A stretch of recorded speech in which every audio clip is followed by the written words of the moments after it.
ಆಗುವುದು. ಗ್ರಾಮೀಣ ಪ್ರದೇಶಗಳಿಗೆ ಸರಿಯಾದ ಸಮಯಕ್ಕೆ ಕೆಎಸ್ಆರ್ಟಿಸಿ ಬಸ್ ಬರದ ಹಿನ್ನೆಲೆ ವಿದ್ಯಾರ್ಥಿಗಳಿಂದ ಪ್ರತಿಭಟನೆ.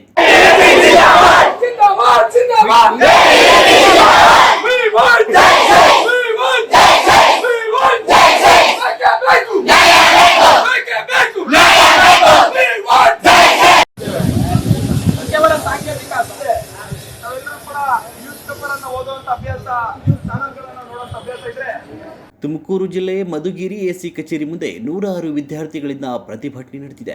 ಸಮರ್ಪಕ ಬಸ್ ಬಿಡುವಂತೆ ಎಬಿವಿಪಿ ನೇತೃತ್ವದಲ್ಲಿ ಪ್ರತಿಭಟನೆಗೆ ಮುಂದಾದ ವಿದ್ಯಾರ್ಥಿಗಳು ಸರ್ಕಾರದ ವಿರುದ್ಧ ಧಿಕ್ಕಾರ ಕೂಗಿ ಆಕ್ರೋಶ ವ್ಯಕ್ತಪಡಿಸಿದ್ದಾರೆ. ಇವತ್ತು ನಾವು ವಿದ್ಯಾರ್ಥಿಗಳ ಏನೋ ಶೈಕ್ಷಣಿಕ ಸಮಸ್ಯೆಗಳಿದೆ, ಆ ಸಮಸ್ಯೆಗಳ ಪರಿಹಾರಕ್ಕೋಸ್ಕರ ಇವತ್ತು ಸಾಂಕೇತಿಕವಾಗಿ ನಾವೆಲ್ಲರೂ ಕೂಡ ಪ್ರತಿಭಟನೆ ಮಾಡ್ತಾ ಇದ್ದೇವೆ. ಒಬ್ಬ ಬಡ ಮತ್ತು ಮಧ್ಯಮ ವರ್ಗದ ವಿದ್ಯಾರ್ಥಿ ಏನೋ ತನ್ನ ಸ್ಕಾಲರ್ಶಿಪ್ ಅನ್ನು ನಂಬಿಕೊಂಡು ಓದುವಂತಹ ವಿದ್ಯಾರ್ಥಿ ಇವತ್ತು ಪ್ರತಿ ವರ್ಷನೂ ಕೂಡ ಸರ್ಕಾರ ನಮಗೆ ಸ್ಕಾಲರ್ಶಿಪ್ ವಿದ್ಯಾರ್ಥಿ ವೇತನವನ್ನು ಕೊಡುತ್ತೆ ಅನ್ನೋ ಭರವಸೆಯಿಂದ ಕಾಲೇಜ್ಗಳಿಗೆ ಅಡ್ಮಿಷನ್ ಆಗ್ತಾರೆ.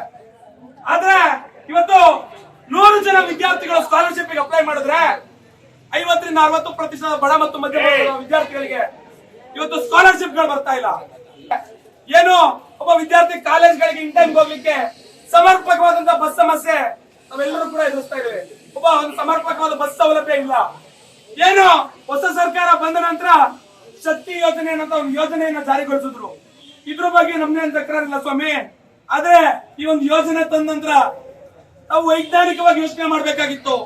ಏನು ಬಸ್ಗಳ ಸಂಖ್ಯೆನ ರೆಡ್ಯೂಸ್ ಮಾಡಿದ್ರಿ, ಕಡಿಮೆ ಮಾಡಿದ್ರಿ, ಇದರ ನೇರವಾದಂತಹ ಪರಿಣಾಮವನ್ನ ಈ ರಾಜ್ಯದಲ್ಲಿರ್ತಕ್ಕಂತಹ ವಿದ್ಯಾರ್ಥಿಗಳು, ಸರ್ಕಾರಿ ನೌಕರರು, ಯಾರೆಲ್ಲ ಉದ್ಯೋಗಕ್ಕೆ ಹೋಗ್ತಾರೆ ಅವ್ರು ಎದುರಿಸ್ತಾ ಇದ್ದಾರೆ. ಸರಿಯಾದ ಸಮಯಕ್ಕೆ ಕಾಲೇಜ್ಗಳಿಗೆ ಹೋಗ್ಲಿಕ್ಕೆ ಆಗ್ತಾ ಇಲ್ಲ. 75% ಏನು ನಮ್ಮ ಅನೇಕ ಸಮಸ್ಯೆಗಳನ್ನ ಪ್ರತಿನಿತ್ಯ ಒಬ್ಬ ವಿದ್ಯಾರ್ಥಿ ಎದುರಿಸ್ತಾ ಇದ್ದಾನೆ. ಇಷ್ಟೆಲ್ಲಾ ಸಮಸ್ಯೆ ನಡುವೆ ಹಾಸ್ಟೆಲ್ ನಲ್ಲಿ ಓದೋಣ ಅಂತ ಹಾಸ್ಟೆಲ್ಗೆ ಅಪ್ಲೈ ಮಾಡಿದ್ರೆ ಅಲ್ಲಿ ಕೂಡ ಹಾಸ್ಟೆಲ್ಗಳು ಸಿಗ್ತಾ ಇಲ್ಲ. ಹಾಸ್ಟೆಲ್ಗಳಲ್ಲಿ ಗುಣಮಟ್ಟವಾದಂತಹ ಆಹಾರ ಸಿಗ್ತಾ ಇಲ್ಲ. ನೀವು ಕೊಡುವಂತಹ ದಿನನಿತ್ಯ 1850 ರೂಪಾಯಿ ಫೀಸ್ ಅಲ್ಲಿ ಕೊಡುವಂತಹ ಹಣದಲ್ಲಿ ಹೇಗ್ ತಾನೇ ಹಾಸ್ಟೆಲ್ನವರು ಒಬ್ಬ ಹುಡುಗಂಗೆ ಹೊಟ್ಟೆ ತುಂಬಿಸ್ಲಿಕ್ಕಾಗುತ್ತೆ ಸ್ವಾಮಿ? ಹೇಗೆ ಗುಣಮಟ್ಟವಾದಂತಹ ಆಹಾರ ಕೊಡ್ಲಿಕ್ಕಾಗುತ್ತೆ? ನಾವಿವತ್ತು ತಮ್ಮಲ್ಲಿ ಮನವಿ ಮಾಡ್ತಾ ಇಲ್ಲ, ಆಗ್ರಹವನ್ನ ಮಾಡ್ತಾ ಇದ್ದೇವೆ. ನಮ್ಮ ತಂದೆ ತಾಯಿ ಕಟ್ಟುವಂತಹ ಏನು ತೆರಿಗೆ ಹಣ ಇದೆ ಅದನ್ನ ವೇಸ್ಟ್ ಮಾಡ್ದಲೆ, ಪೋಲ್ ಮಾಡ್ದಲೆ ಈ ಒಂದು ರಾಜ್ಯದ ಭವಿಷ್ಯವನ್ನ ರೂಪಿಸ್ತಕ್ಕಂತ ವಿದ್ಯಾರ್ಥಿಗಳ ಭವಿಷ್ಯವನ್ನ ಕಟ್ಟಿಕೊಳ್ಳಿಕ್ಕೆ ನಾವು ಅನುವು ಮಾಡಿಕೊಡ್ಬೇಕು. ಇದೇನು ಹೋರಾಟ ಮಾಡಿದ್ದೇವೆ ಪ್ರತಿ ಜಿಲ್ಲಾ ಕೇಂದ್ರದಲ್ಲಿ ವಿದ್ಯಾರ್ಥಿ ಪರಿಷತ್ನ ಮೂಲಕ, ಇದು ಕೇವಲ ಸಾಂಕೇತಿಕ ಹೋರಾಟ. ನಾವೇನಾದ್ರೂ ಇನ್ನು 15 ದಿನಗಳ ಒಳಗಡೆ ಸಮರ್ಪಕವಾದಂತಹ ಬಸ್ ಸೌಲಭ್ಯ, ಕಳೆದ ವರ್ಷನೂ ಆಗದೆ ಇರುವಂತಹ ಏನು ವಿದ್ಯಾರ್ಥಿ ವೇತನ ಇದೆ ಅದನ್ನ ವಿದ್ಯಾರ್ಥಿಗಳ ಖಾತೆಗೆ ಜಮಾ ಮಾಡದೇ ಇದ್ರೆ ರಾಜ್ಯದ ಪ್ರತಿ ಜಿಲ್ಲಾ ಕೇಂದ್ರಗಳಲ್ಲಿ ದೊಡ್ಡ ಮಟ್ಟದ ಬೃಹತ್ ಹೋರಾಟವನ್ನ ವಿದ್ಯಾರ್ಥಿ ಪರಿಷತ್ ಕರೆ ಕೊಡುತ್ತೆ. ರಾಜ್ಯದಾದ್ಯಂತ ರಸ್ತೆ ತಡೆಗಳನ್ನ ಮಾಡ್ತವೆ. ಮುಂದೆ ಆಗುವಂತಹ ಪರಿಣಾಮವನ್ನ ರಾಜ್ಯ ಸರ್ಕಾರ ಎದುರಿಸಬೇಕಾಗ್ತದೆ ಅಂತ ಇವತ್ತು ಮಧುಗಿರಿಯಲ್ಲಿ ನಿಂತ್ಕೊಂಡು ನಾವು ಇವತ್ತು ವಿದ್ಯಾರ್ಥಿ ಪರಿಷತ್ ಮೂಲಕ ಎಚ್ಚರಿಕೆಯನ್ನು ಕೊಡ್ತಾ ಇದ್ದೇವೆ. ಮಾಸ್ತಿ ವೆಂಕಟೇಶ್ ಅಯ್ಯಂಗಾರ್ ಸರ್ಕಲ್ ನಿಂದ ಎಸಿ ಕಚೇರಿವರೆಗೆ ಪ್ರತಿಭಟನಾ ಮೆರವಣಿಗೆ ನಡೆದಿದೆ. ವಿದ್ಯಾರ್ಥಿಗಳಿಗೆ ಆತ್ಮಸ್ಥೈರ್ಯ ತುಂಬುವುದರ ಜೊತೆಗೆ ಆ ವಿದ್ಯಾರ್ಥಿ ಮೊನ್ನೆ ಕಳೆದ ಒಂದು ವಾರದ ಹಿಂದೆ ಪೊಲೀಸ್ ಕಂಪ್ಲೇಂಟ್ ಅನ್ನು ಕೊಡ್ತಾರೆ. ಮೊನ್ನೆ ಒಂದು ವಾರದ ಕೆಳಗಡೆ ವಿದ್ಯಾರ್ಥಿ ಪರಿಷತ್ನ ಚಿಕ್ಕನಾಯಕನಹಳ್ಳಿ ಬೃಹತ್ ಹೋರಾಟ ಆಯಿತು. ಇದೇ ರೀತಿಯಲ್ಲಿ ನಗರದಲ್ಲಿ ಇರ್ತಕ್ಕಂಥ ನಾನಾ ಕಾಲೇಜಿನ ವಿದ್ಯಾರ್ಥಿಗಳು ಬಂದು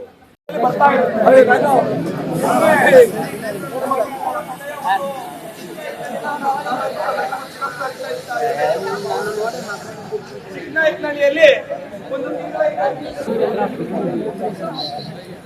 ವಿದ್ಯಾರ್ಥಿಗಳೇ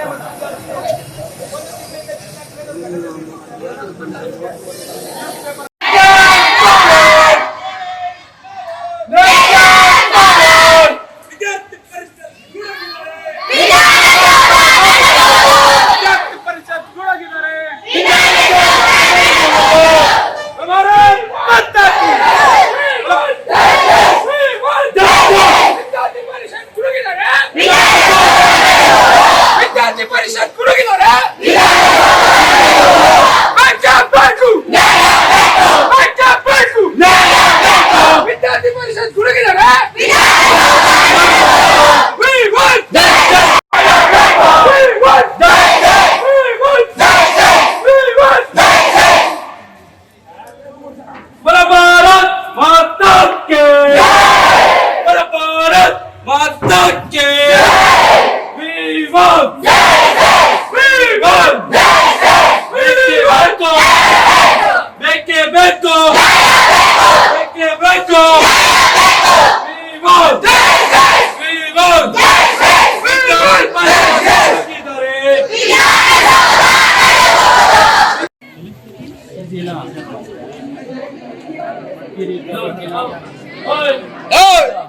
ರಾಷ್ಟ್ರೀಯ ವಿದ್ಯಾರ್ಥಿ ಪರಿಷತ್ ಕರ್ನಾಟಕ ದಕ್ಷಿಣ ಇದರಿಂದ ನಮ್ಮ ಏನು ವಿದ್ಯಾರ್ಥಿಗಳಿಗೆ ಅನುಕೂಲತೆ ಮತ್ತು ಅನಾನುಕೂಲತೆ ಏನಿದೆ ಸಮಸ್ಯೆಗಳಿರೋ ಬಗ್ಗೆ ನಾವೆಲ್ಲರೂ ಸೇರಿ ಇವತ್ತು ಈ ದಿನ ಉಪವಿಭಾಗಾಧಿಕಾರಿಗಳ ಮಟ್ಟಕ್ಕೆ ಮನವಿಯನ್ನು ಸಲ್ಲಿಸಿದ್ದೀವಿ.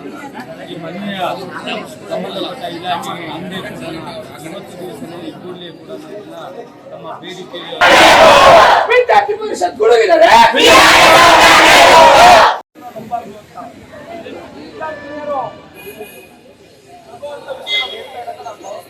ಎಸಿ ಮುಖಾಂತರ ಸಾರಿಗೆ ಸಚಿವರಿಗೆ ಮನವಿ ಸಲ್ಲಿಸಿದ ವಿದ್ಯಾರ್ಥಿಗಳು ಪ್ರತಿಭಟನೆಯಲ್ಲಿ ಎಬಿವಿಪಿ ಮುಖಂಡರು ಸೇರಿ 500ಕ್ಕೂ ಹೆಚ್ಚು ವಿದ್ಯಾರ್ಥಿಗಳು ಭಾಗಿಯಾಗಿದ್ದಾರೆ.